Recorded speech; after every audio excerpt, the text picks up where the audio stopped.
Hi there, Clarkey here from the Phobic Flyer. Today I'm sat with Peter Cox, who's an airline pilot. We've had a number of questions from people who subscribe to the channel regarding being afraid of flying. Quite a lot of different topics here, so Peter has very kindly offered to go through these questions in detail. Welcome to the channel, Peter. Thank you. I started learning to fly in 2013 and it took me 7.5 years to get my PPR licence due to a debilitating fear of flying. I created this channel to show some of my training and what's next for my flying hobby and to prove that it is possible to overcome a phobia. Welcome to the Phobic Flyer YouTube channel. Can you just give us a little background of yourself, what you do? Certainly can do. My name is Peter Cox. I'm an airline pilot based in the UK. I'm a captain for a major UK leisure airline, flying the 737-800 or the 737NG as it's quite often referred to. I've been in this position for almost 6 years. Prior to that I was a turboprop captain flying freighter, delivering Amazon boxes and post. And before that I was a flying instructor, which is where I met you. It is. I've got one question actually that is not prepared for at all. Did you ever think I would get my PPR licence? Yes. You did? I did. Honestly? Yeah, honestly. You put so much effort into it. And a little story, I was the one that sent Andy solo for the first time. Yeah. And I can tell you, he tried desperately to talk me out of sending him. Yeah. And I refused and I sent him anyway. You did. I can remember you saying to me, well, I'm getting out now, so you're going to have to do it anyway. Yeah. And that's exactly what happened. Yep. Yeah, brilliant. Okay, welcome then, Peter. First question, is turbulence dangerous? In a word, yes. But the vast majority of the time, no. Okay. Turbulence comes in 3 categories of severity. The vast majority of turbulence that you'd experience on an airliner is the lightest level of turbulence. This will be uncomfortable, the plane will rattle around a bit and the seatbelt signs will probably go on. You might have difficulty moving around the cabin, but it poses no threat to the aircraft whatsoever. We'll do our best to stay out of it, just so you have a comfortable ride, but it's not a concern. Next level up, we would probably strap the cabin crew in for their own safety and make sure that there's nothing in the cabin that can move around that could cause hurt to anyone. And the most severe levels of turbulence, then yes, that is dangerous to the aircraft. It would probably stress the aircraft beyond its limits. Oh dear. So it won't necessarily cause the aircraft to crash. No. But it would present a headache for engineering when you land. Yeah. Have you experienced all of those levels of turbulence? No. I've flying turbulence fairly regularly because crossing the Alps in Europe, you're quite often confronted with turbulence. I've certainly been in uncomfortable turbulence, but that's simply uncomfortable for myself. Yeah. It's not caused a concern to the aircraft. Okay. Thanks, Peter.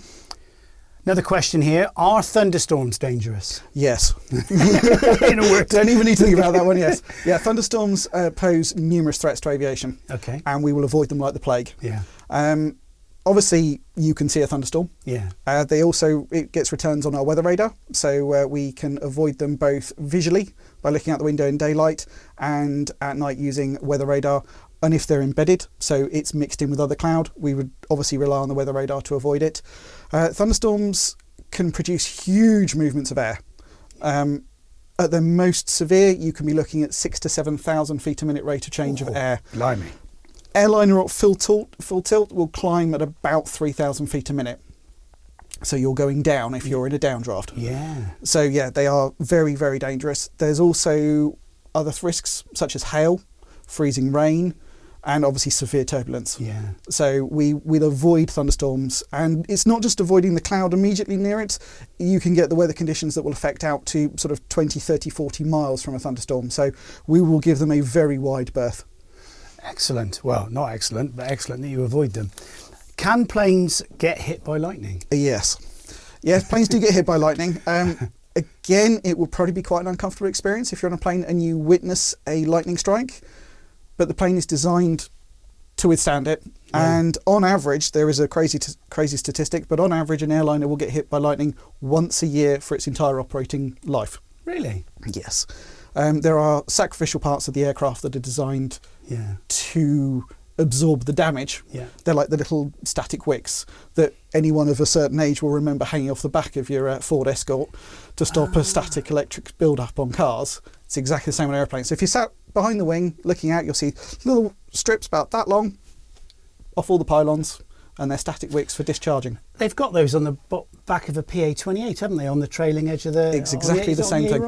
Yeah, exactly the same thing. It's a static discharge wick. Excellent. And I suppose the aircraft acts as a Faraday cage in a way, does it, or not? It does. The aircraft won't attract lightning. No. But it may well build up a static charge around it. So the lightning is attracted to the air around the aircraft rather than the aircraft itself, because the aircraft isn't earthed. If you get hit by lightning, there will obviously... It's bright because it's a lightning strike, and you may well hear a loud bang. Yeah. But the aircraft itself will not be damaged from a lightning strike. That's good to hear. Thanks for that, Peter. What happens if an engine fails? I get asked. It stops. Yeah, I get asked this quite a lot.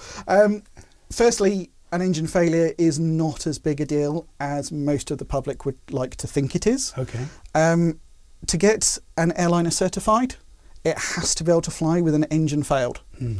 Therefore, at the critical point in flight, which is bizarrely still on the ground, the point where you are committed to taking off, the engine has to fail catastrophically, and the aircraft still has to be able to complete the takeoff in the remaining runway available, climb into the sky, fly around for an undefined amount of time, and still be able to land. Wow.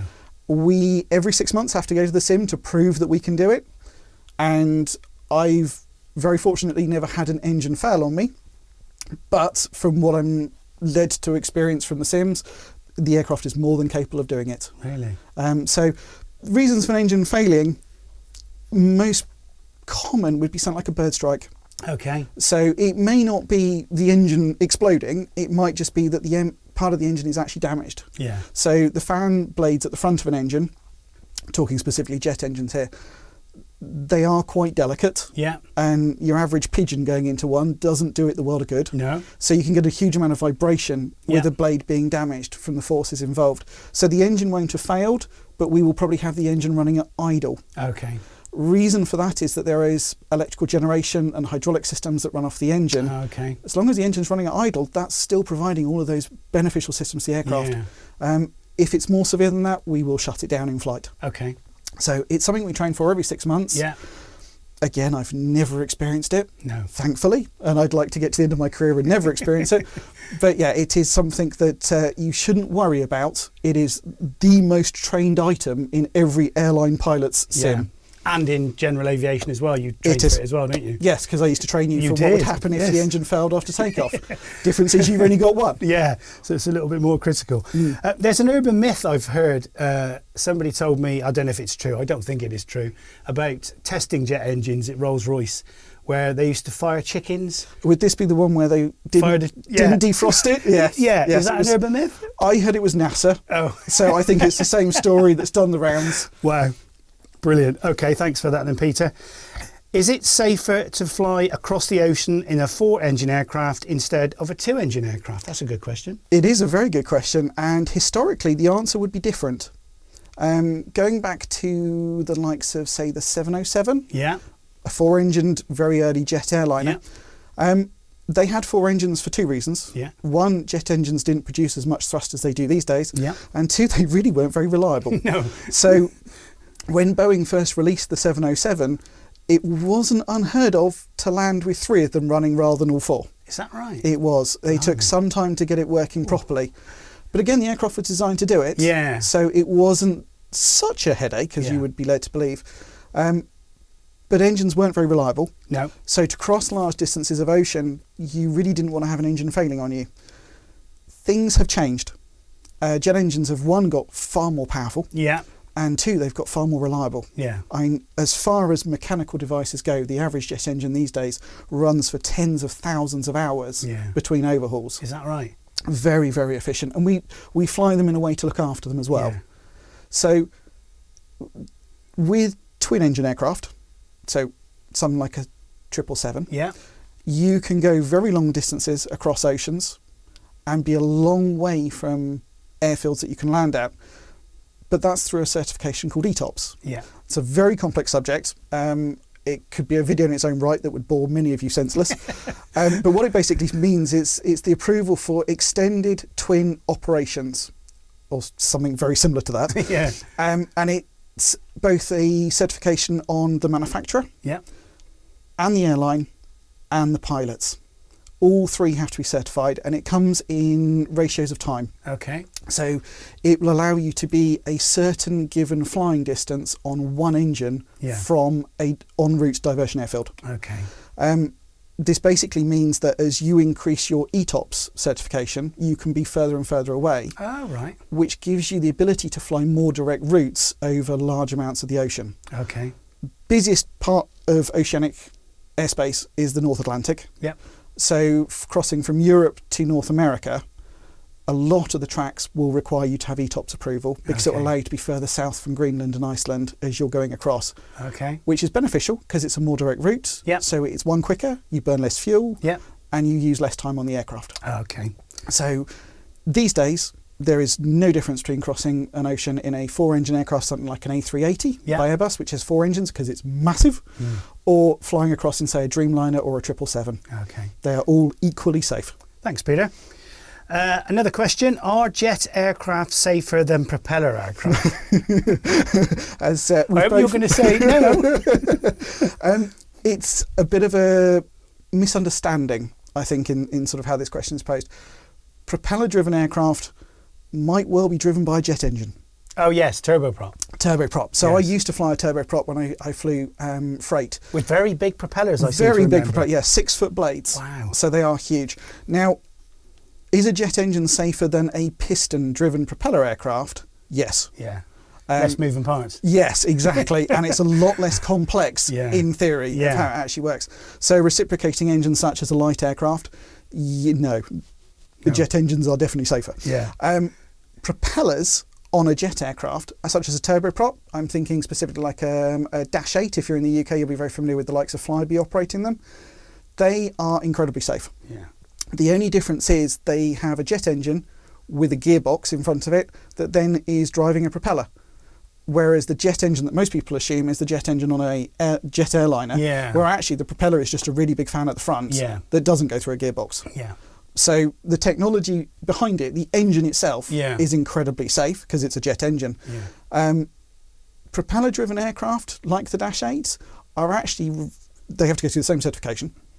They are very, very safe. They're designed primarily for regional kind of flying. And because of that, they go in and out of smaller airports. Okay. So they operate in and out of smaller runways and generally in tighter conditions.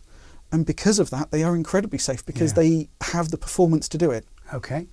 So I wouldn't be concerned getting on an airliner with a propeller. No. Because I actually know that it's just as safe as a jet. Brilliant. Thank you, Peter.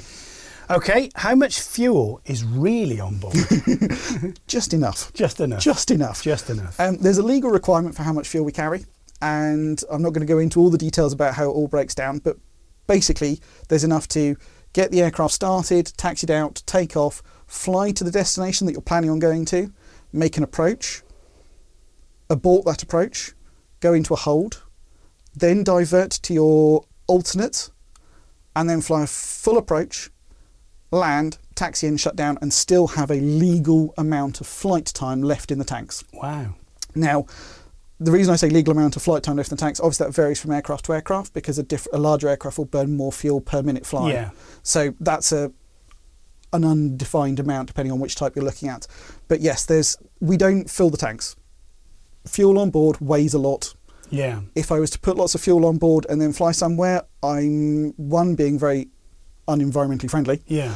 Because I've taken an awful lot more fuel, the aircraft will weigh a lot more, and therefore I'm going to burn more fuel carrying that extra fuel. Plus my boss would probably be quite unhappy because that will cut into the profits of an airline. Yeah, of course it would. There are occasions, however, when I will carry more fuel. If there is weather concerns or known delays, any of us that have flown back across the Atlantic back into Heathrow at 6, 7 o'clock in the morning, how many times we ended up flying around London in the hold? Yeah. That's a known issue. So generally, if you're coming back into Heathrow at rush hour, you're going to be carrying at least 10, 20 minutes of holding fuel because every day you're holding. Yeah. There are certain airports that are very busy. You are going to carry whole fuel for those. If there's weather en route, thunderstorms, I want to give them a wide berth, so I'm going to have to deviate from my flight plan. My deviation could be 100, 200 nautical miles difference. I've got to take that into account. So that all comes at the planning stage before we even get to the aircraft, and I'll calculate how much fuel I want, and then we'll do the performance to make sure we can take that fuel. and that's how much fuel we're taking. So if you filled the tanks right up and you got all your green shield stamps and free glasses, this is for people who are probably older than us actually, well older than Peter anyway. How much would that weigh in a 737? You're looking at about 22 tonnes. Oh my gosh. Yes. That's a lot of weight. Yes. 22 tonnes. Blimey. Okay, thank you. Thanks for watching. I hope we've answered some of your questions. There are more questions coming next week, so please like, subscribe, and if you have further questions, put them in the comments below.